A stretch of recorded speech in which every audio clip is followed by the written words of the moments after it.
Class 12-এর বন্ধুরা, আজকে আমরা দেখব কোনো ইলেকট্রোলাইটিক সলিউশনের ডাইলিউশন ইনক্রিজ করলে অর্থাৎ লঘুতাপ বৃদ্ধি করলে তার কন্ডাক্টিভিটি এবং মোলার কন্ডাক্টিভিটিতে কী চেঞ্জ হয় সেই জিনিসটা আলোচনা করব। তো প্রথমেই কন্ডাক্টিভিটি কী জিনিস? কন্ডাক্টিভিটি হচ্ছে, এইখানে যদি আমরা একটা সেল নিই, ইলেকট্রোলাইটিক সেল, তার মধ্যে দুটো ইলেকট্রোড আমরা নিলাম, এখানে একটা সলিউশন রাখা আছে। এবার দুটি ইলেকট্রোডের মাঝখানের এই পোর্শনটা, যেটা শেলের অংশ, দাগ দেওয়া যে অংশটা, সেই অংশটার ভলিউম 1 সিসি ধরে নিচ্ছে। তাহলে এই ভলিউমের যে কন্ডাক্টেন্স হবে, পরিবাহিতা হবে, সেটাই হবে কন্ডাক্টিভিটি। কারণ আমরা জানি 1 সিসি সলিউশনের, 1 সিসি আয়তনের সলিউশনের যে কন্ডাক্টেন্স, পরিবাহিতা, তাই হচ্ছে কন্ডাক্টিভিটি বা পরিবাহিতাঙ্ক। সুতরাং এই আয়তনের দ্রবণের যে পরিবাহিতা, কন্ডাক্টেন্স, তাই হচ্ছে কন্ডাক্টিভিটি বা পরিবাহিতাঙ্ক।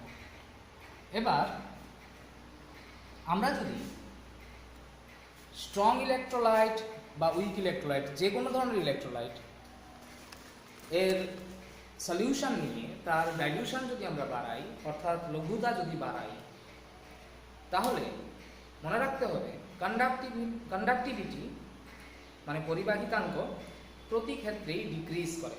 অর্থাৎ ডাইলিউশন বাড়ানোর সঙ্গে সঙ্গে কন্ডাক্টিভিটি ডিক্রিজ করে।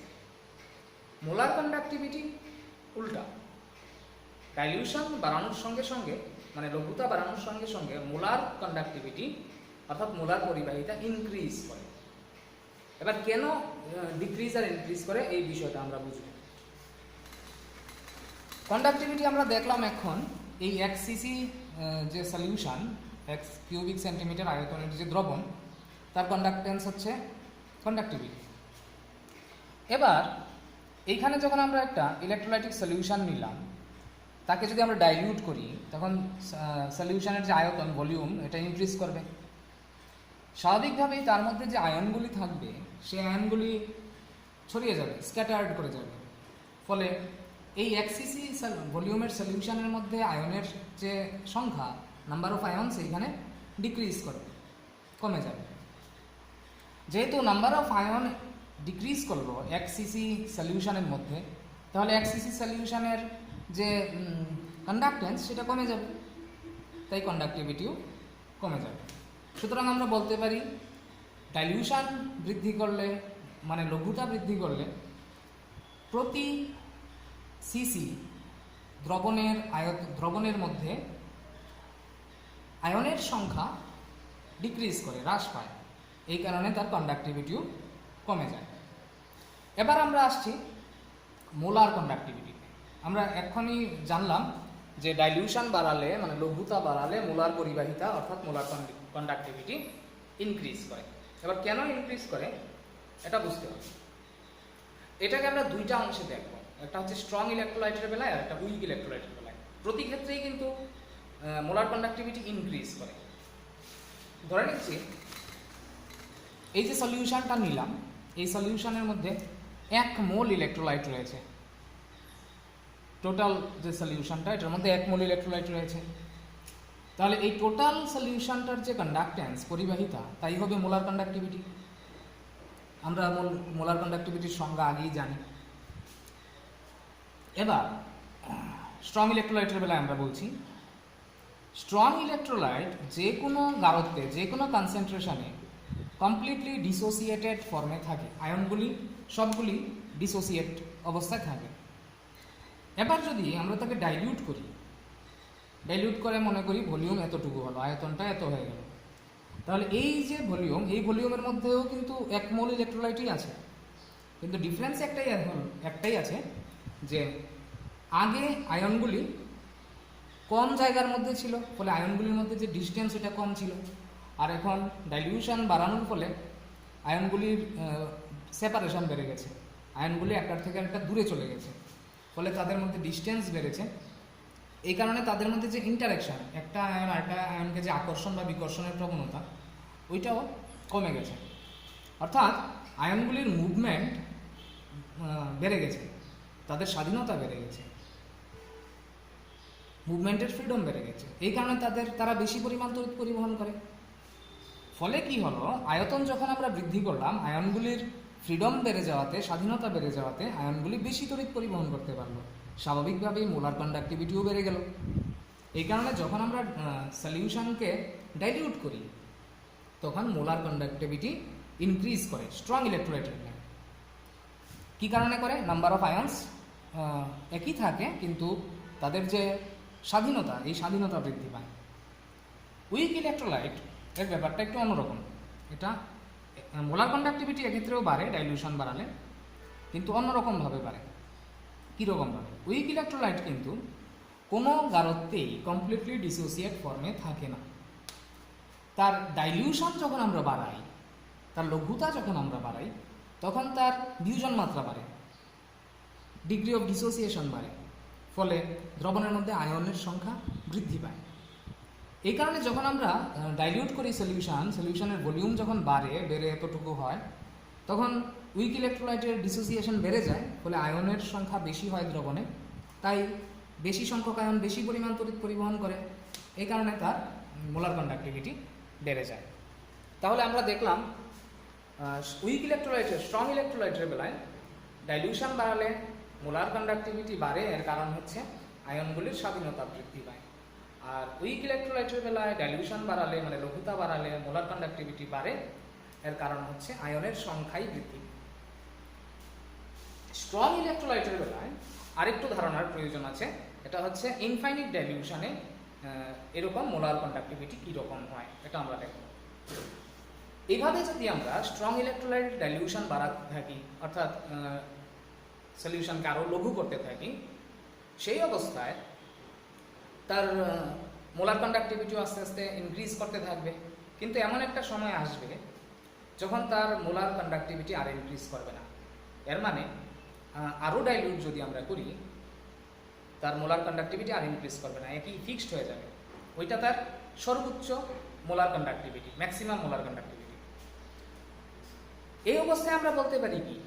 এই অবস্থায় আমরা বলতে পারি স্ট্রং ইলেকট্রোলাইটের মধ্যে যে আয়নগুলি আছে, সে আয়নগুলি সম্পূর্ণ স্বাধীন হয়ে গেছে, ম্যাক্সিমাম ফ্রিডম পেয়ে গেছে, আর তাদের মধ্যে ইন্টারেকশন আর নেই। প্র্যাকটিক্যালি, থিওরিটিক্যালি আলাদা ব্যাপার, কিন্তু প্র্যাকটিক্যালি তাদের মধ্যে আর কোনো ইন্টারেকশন এখন নেই। এই যে অবস্থা, এই অবস্থাকে আমরা বলি ইনফাইনিট ডাইলিউশন বা অসীম লঘুতা।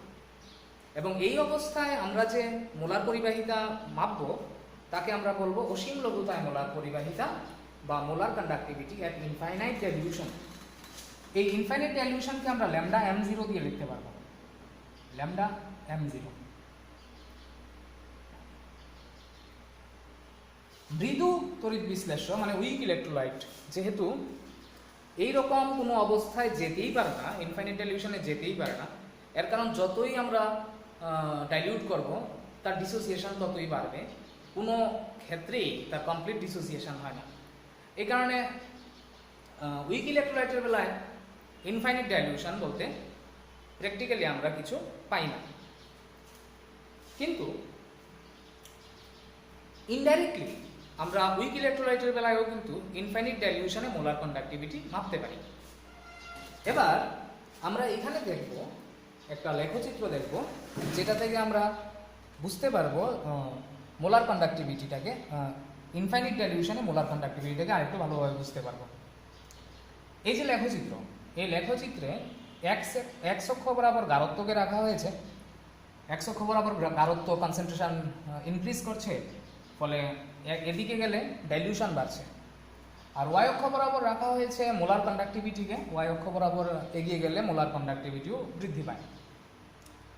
তো যখন আমরা মোলার কন্ডাক্টিভিটির সঙ্গে গারত্বের লেখচিত্র আঁকি এবং পটাশিয়াম ক্লোরাইড ইলেকট্রোলাইট নিয়ে যখন আমরা এইটা করি, এটা একটা স্ট্রং ইলেকট্রোলাইট, তীব্র তড়িৎ বিশ্লেষ্য, তখন আমরা এইরকম একটা লেখচিত্র পাই, সরলরেখার সমীকরণ, যেটা y = -mx + c, এই টাইপের সমীকরণ, যেখানে y হচ্ছে ল্যামডা m আর এই যে x হচ্ছে √c। ওকে, এই অবস্থায় তাহলে সমীকরণটা কি দাঁড়াবে? Lambda M equal to minus root C, এখানে একটা ধ্রুবক এ ধরা হয় এটাকে, প্লাস ল্যামডা এম জিরো। এই ল্যামডা এম জিরো হচ্ছে এই ইন্টারসেপ্টটা। এই যে ল্যামডা এম জিরো, এখানে খেয়াল করো, এদিকে যখন আস্তে আস্তে ডাইলিউশন বাড়ছে, লঘুতা বাড়ছে, ফলে এই কন্ডিশনে যখন আমরা যাব, এটা হচ্ছে জিরো কনসেন্ট্রেশন, মানে অসীম লঘুতা। ফলে এই লেখচিত্রকে যদি আমরা এতটুকু অবধি বাড়িয়ে দিই, তাহলে এই অসীম লঘুতায় যে মোলার পরিবাহিতা হবে সেটাই হবে অসীম লঘুতায় মোলার পরিবাহিতা, মানে molar conductivity at infinite dilution. এই জায়গাটা হচ্ছে ল্যামডা এম জিরো, এই ল্যামডা এম জিরো। এইভাবে আমরা গ্রাফ থেকে কোনো স্ট্রং ইলেকট্রোলাইটের বেলায় ল্যামডা এম জিরো নির্ণয় করতে পারি, অসীম লঘুতায় মোলার পরিবাহিতা বের করে নিতে পারি। কিন্তু এখানে আরেকটা লেখচিত্র দেওয়া আছে, অ্যাসিটিক অ্যাসিড CH3COOH এর ক্ষেত্রে এটা একটা উইক ইলেকট্রোলাইট, মৃদু তড়িৎ বিশ্লেষ্য। এই ক্ষেত্রে খেয়াল করে দেখার বিষয় হচ্ছে ডাইলিউশন বাড়ার সঙ্গে সঙ্গে, অর্থাৎ লঘুতা বাড়ার সঙ্গে সঙ্গে ল্যামডা এম বৃদ্ধি পাচ্ছে, মোলার পরিবাহিতা বৃদ্ধি পাচ্ছে, কিন্তু একটা সময় পরে মোটামুটি অনেক কম গাঢ়ত্বে লঘুতা অনেক বাড়ানোর পর এই যে ল্যামডা এমটা খুব দ্রুত বৃদ্ধি পেয়ে চলছে এবং এটা ওয়াই অক্ষের প্রায় সমান্তরাল হয়ে গেছে। ফলে এটা ওয়াই অক্ষকে টাচ করার আর কোনো সুযোগ এখানে দেখা যাচ্ছে না। ফলে এমন কোনো গাঢ়ত্ব আমরা খুঁজে পাচ্ছি না যেই গাঢ়ত্বকে তার জন্য আমরা অসীম লঘুতা বলতে পারি। এবং এইটা যেহেতু এখানে স্পর্শও করছে না, ফলে এই লেখচিত্রের জন্য আমরা অসীম লঘুতায় মোলার পরিবাহিতা কিছু বলতেও পারি না।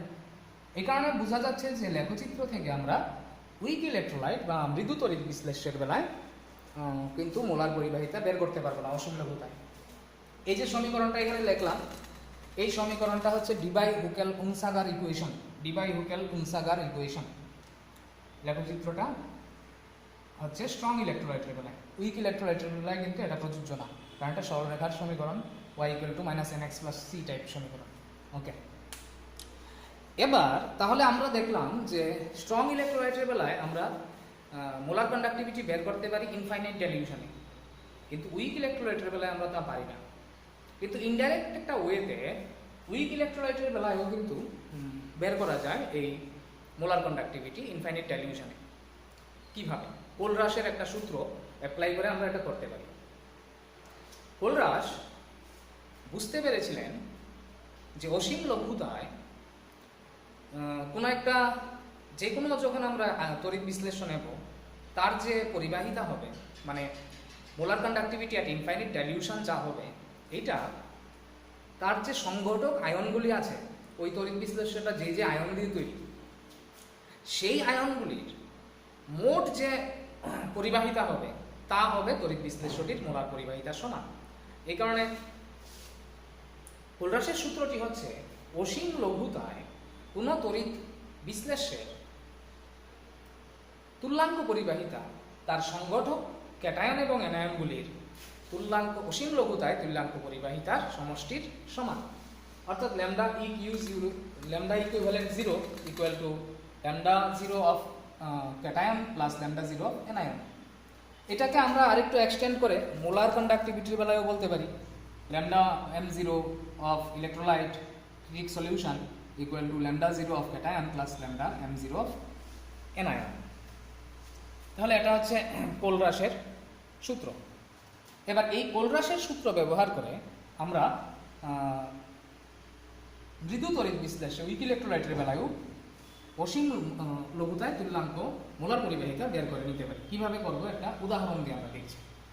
এখানে বলা হয়েছে find the molar conductivity at infinite dilution of CH3COOH। CH3COOH একটা উইক ইলেকট্রোলাইট, এটার ইনফাইনিট ডাইলিউশনে মোলার কন্ডাক্টিভিটি বের করতে বলা হয়েছে। দেওয়া আছে তিনটা তড়িৎ বিশ্লেষের জন্য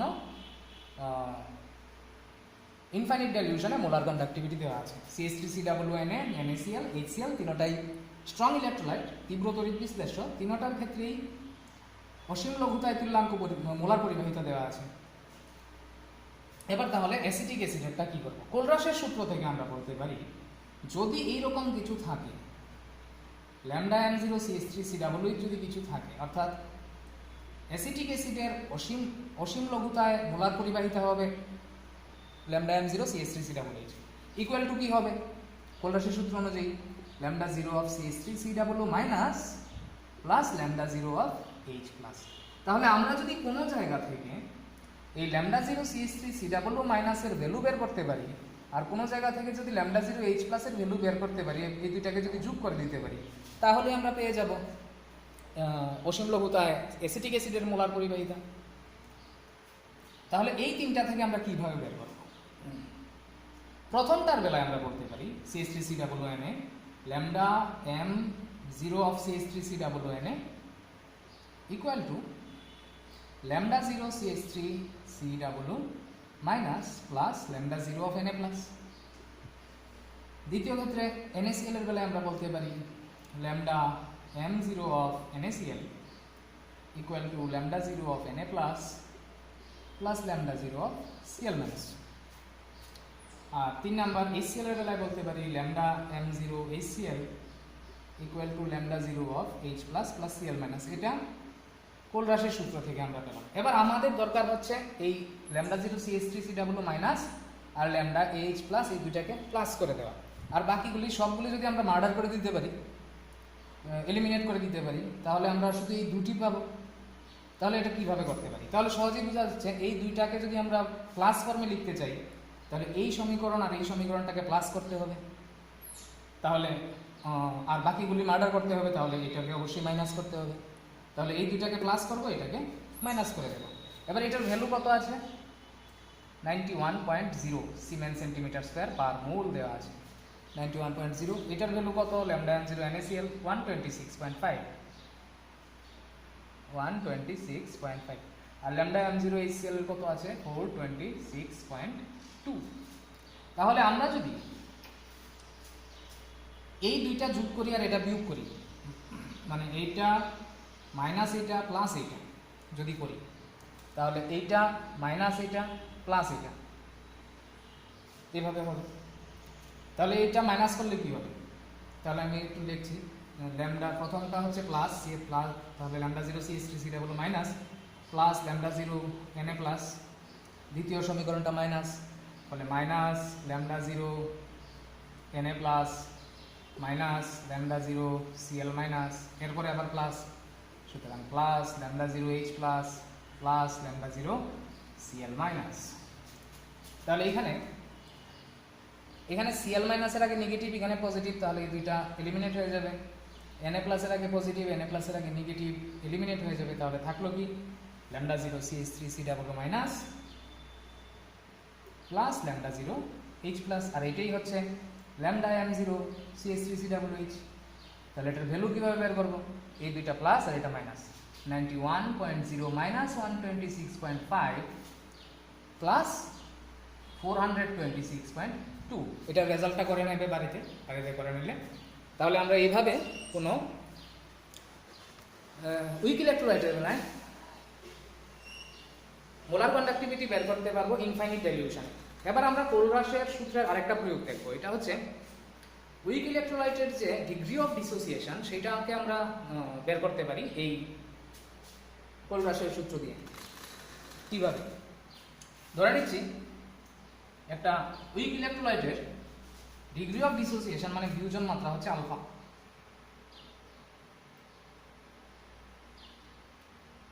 যদি কমপ্লিটলি ডিসোসিয়েট ফর্মে থাকে, ধরে নিচ্ছি আমরা 1 মোল কোনো ইলেকট্রোলাইট নিয়েছি, এটা যদি কমপ্লিটলি ডিসোসিয়েট ফর্মে থাকে, তাহলে যে পরিবাহিতাটা হবে দ্রবণের, সেটা হবে 1 মোল ইলেকট্রোলাইটের জন্য পরিবাহিতা। আর যদি dissociation degree of dissociation alpha হয়, এর মানে আলফা মোল বিয়োজিত হয় কোনো একটা কনসেন্ট্রেশনে, কোনো একটা গাঢ়ত্বে যদি আলফা মোল ডিসোসিয়েট হয়, তাহলে আমরা যে পরিবাহিতাটা পাবো সেটা হবে মোলার পরিবাহিতা, সেটা হবে আলফা মোলের জন্য, কারণ আলফা মোলই ডিসোসিয়েট হয়েছে। সুতরাং উইক ইলেকট্রোলাইটের বেলায় কোনো একটা গাঢ়ত্বে যদি ডিগ্রি অফ ডিসোসিয়েশন ফিউশন মাত্রা যদি আলফা হয় এবং তার মোলার কন্ডাক্টিভিটি যদি m হয়, আমরা বলতে পারবো যে আলফা মোলের জন্যই এই lambda m, alpha equivalent to lambda m। আর যদি অসীম লঘুতায় সে চলে যায়, অসীম লঘুতায় চলে যায় মানে ইনফাইনাইট ডাইলিউশনে যদি চলে যায়, তাহলে তার 1 মোলই আয়নিত হয়ে যাবে এবং সেই অবস্থায় মোলার পরিবাহিতা হবে ল্যামডা m0। এবং ল্যামডা m0 কত মোলের জন্য হবে 1 মোলের জন্য, তাহলে 1 মোল ইকুইভ্যালেন্ট টু ল্যামডা m0। তাহলে আমরা যদি এই দুটো রেশিও করি কি হবে, alpha by 1 equal to lambda m by lambda m0। এইভাবে এই সমীকরণকে ইউজ করে আমরা কোনো উইক ইলেকট্রোলাইটের ক্ষেত্রে তার ডিগ্রি, কোনো একটা কনসেন্ট্রেশনে তার ডিগ্রি অফ ডিসোসিয়েশন বের করতে পারবো। কিভাবে, ওই কনসেন্ট্রেশনে তার মোলার কন্ডাক্টিভিটিকে ইনফাইনাইট ডাইলিউশনে মোলার কন্ডাক্টিভিটি দিয়ে ডিভাইড করলেই আমরা dissociation constant, degree of dissociation পেয়ে যাব। নেক্সট ভিডিওতে আবার দেখা হবে। ভালো থাকবে সবাই ততক্ষণের জন্য। জয় হিন্দ।